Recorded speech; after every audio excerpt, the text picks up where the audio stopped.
in homeless funding for a town with no homeless problem. New York received $578,661 in stimulus money that they didn't ask for. The money is supposed to pay for homeless prevention and emergency shelter programs. But according to the town supervisor, Union has no program in place to administer the funds, and the supervisor is not aware of any homeless problem existing.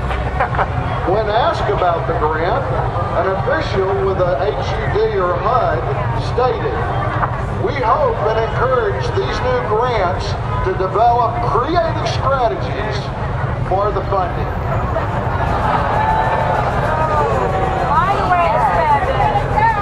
We're still going here. Stimulus dollars say go to West Virginia, young man, and grow ginseng. Sounds okay. By the way, I want to back up to the homeless. Folks, we are here to help and support the homeless. Just before midnight on December 16th in 1773, a group of British subjects dumped 342 chests of tea into Boston Harbor to protest unfair taxation. 3 groups of 50 men each, dressed as Mohawk Indians, boarded 3 ships and seized the chests and dumped the contents overboard. Only 150 men. In the spirit of our protest, we Americans gather all across this great nation to proclaim that we, the people, once again suffer taxation without representation. By Aaron Russo, check it out, it's a great video. The spirit of 1773 lives again in our desire to be free, and there are a lot more of us than 150 this time around.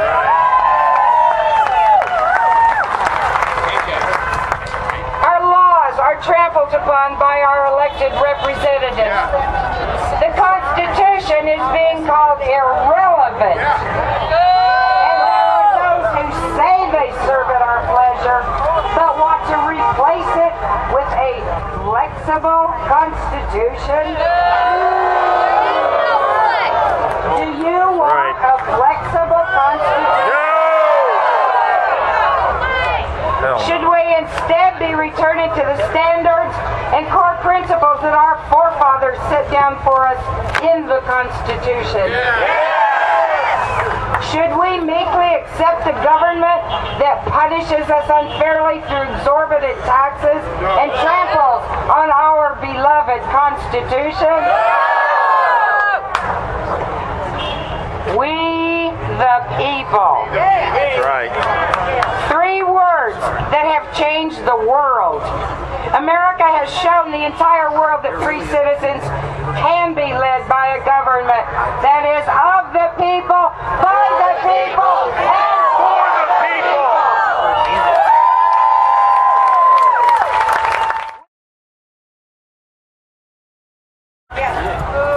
This Congress has said that you and I and every citizen in this country will be responsible for a debt that is so high it will cost trillions of dollars. You and I. Our children's children. To service that debt, we will have to pay over $800 billion a year just to service the interest on that money.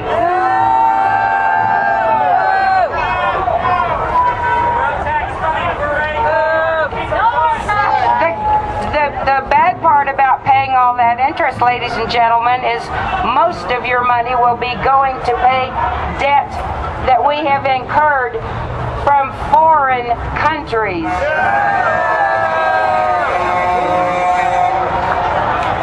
That puts every man, woman, and child in this country in debt for Everybody's honking when they drive by.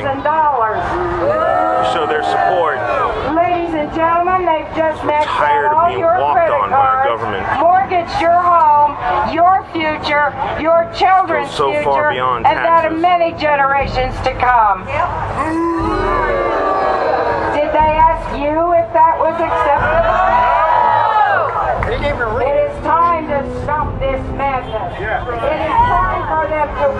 again here. We, the people.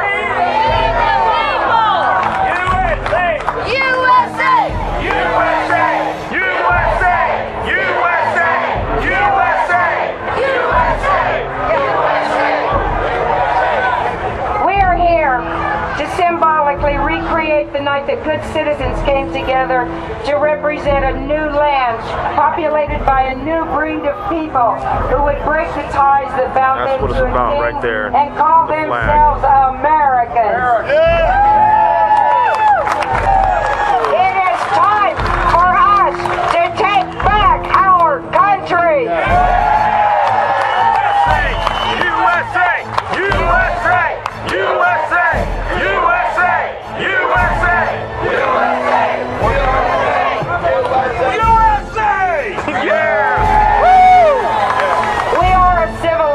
And we will do so in a civilized manner, obeying our laws and doing our duty with our vote.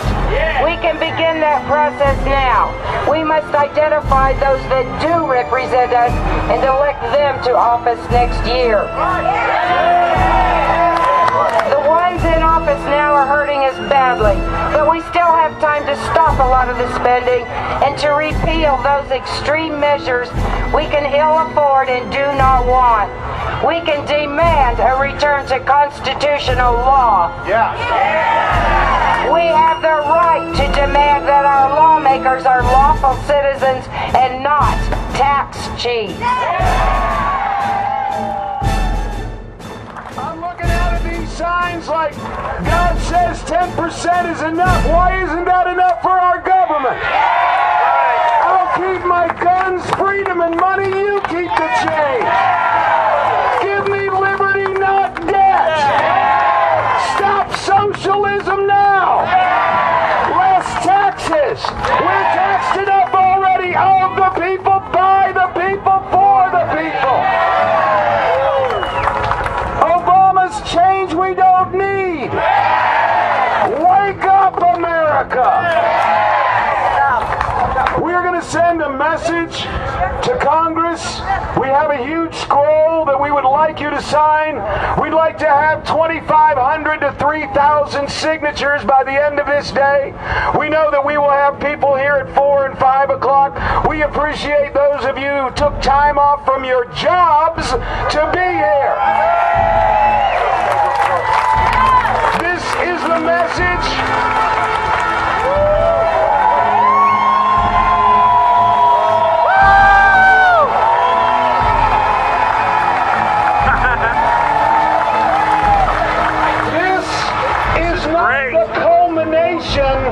Of anything. This is not the end. This isn't even the beginning of the end. This is the beginning of the beginning. And we may not look back on this day and decide that this was the day that the ocean started to recede. But this may well be the day that we look back and realize that we took our country back.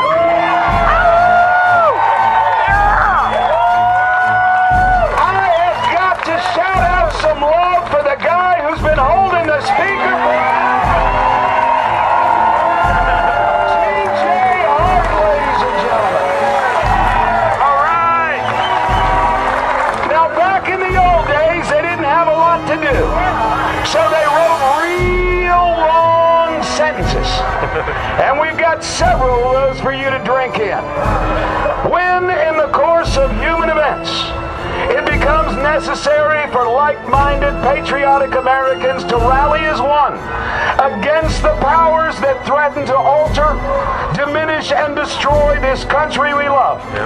Proper respect for the opinions of fellow citizens requires that we should clearly state the grievances that impel us to gather at this Ocala Tea Party to protest peacefully, but passionately, and in the tradition of our forefathers, whose Boston Tea Party resonated around the world.